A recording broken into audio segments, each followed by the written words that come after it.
Kuznetsova, our 2014 champion. Svetlana won her 14th career title here. This is her first win since 2010 in San Diego. And with this win, she qualifies, she's eligible to be picked for the Sofia tournament, the Tournament of Champions at the end of the year. Questions for Svetlana in English, please. Svetlana, congratulations. Does it feel like it's been 4 years since you won a title? I don't know, it feels like it's been too long. I remember that tournament I won actually this year I had chance. I was 4-1 up in the third in the finals of Eshtori. And actually it happened a little bit like today. I got a little bit paralyzed and was get tight, and I'm happy I will overcome this feeling today, but definitely didn't play my best tennis in the end of second and the third set. You had some good results in slams. You made some quarters, and you felt like you hadn't been winning matches. But what does it mean for you to win a title here?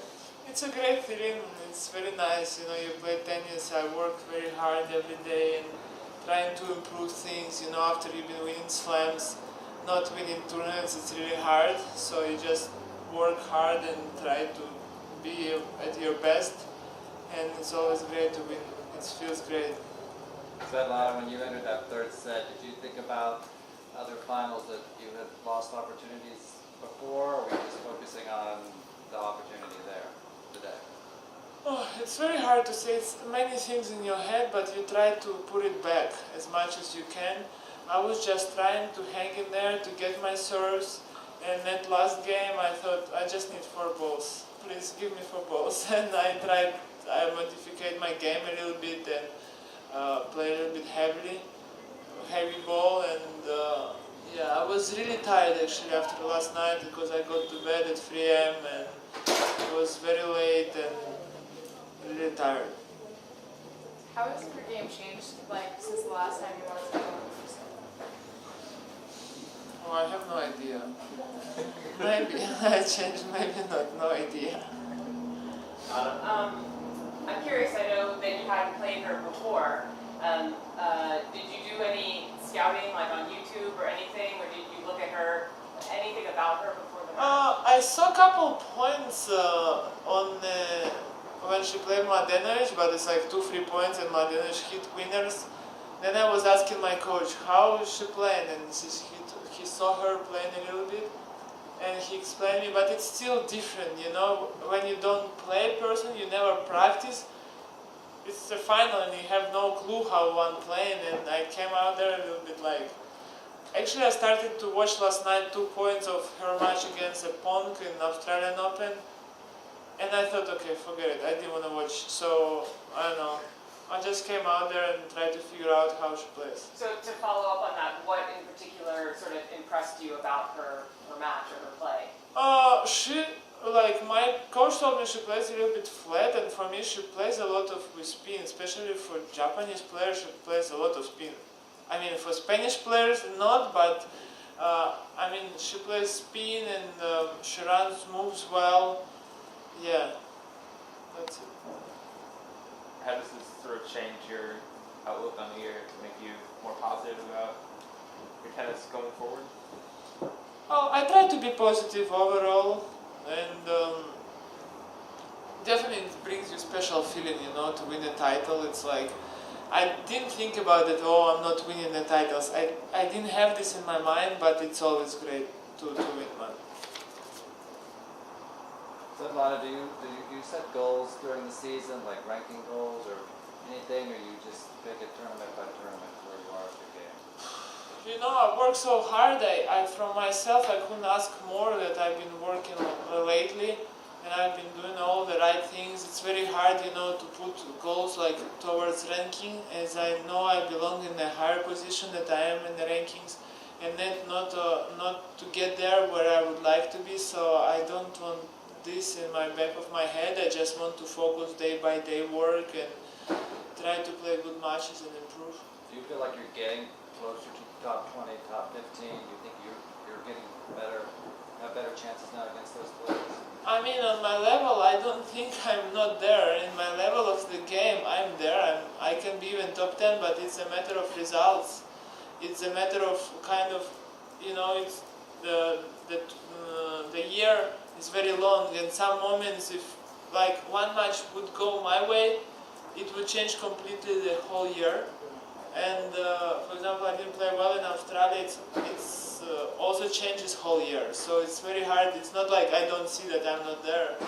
I completely believe and I know that I can be there.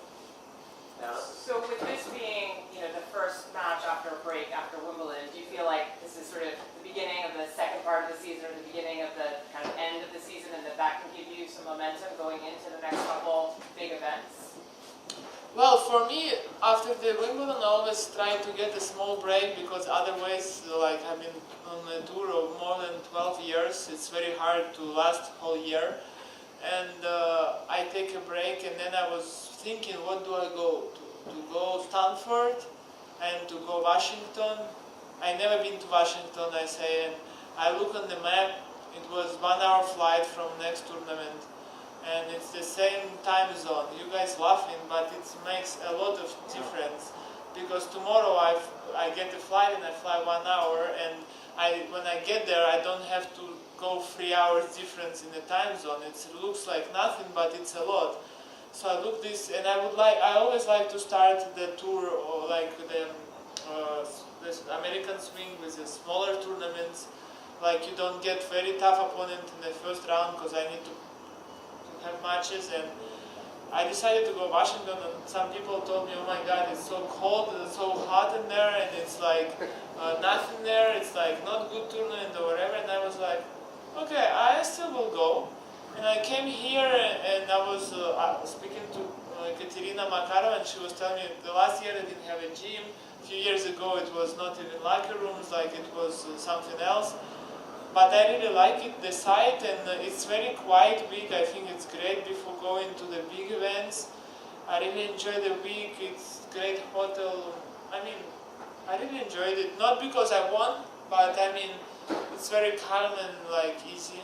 Yeah, we like it. Thank you. As a follow-up, I'm not sure what the weather was in Stanford this week, but now you've had a week of the East Coast humidity and heat. Do you think that will be a good thing for you going through the next few weeks to get used to? Well, I've been going through time zones, and it's enough for me to Something go like to humidity there.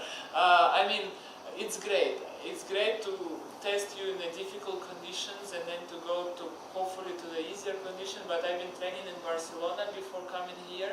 It was extremely hot there as well, but not so humidity. But I don't mind playing in this such hot conditions.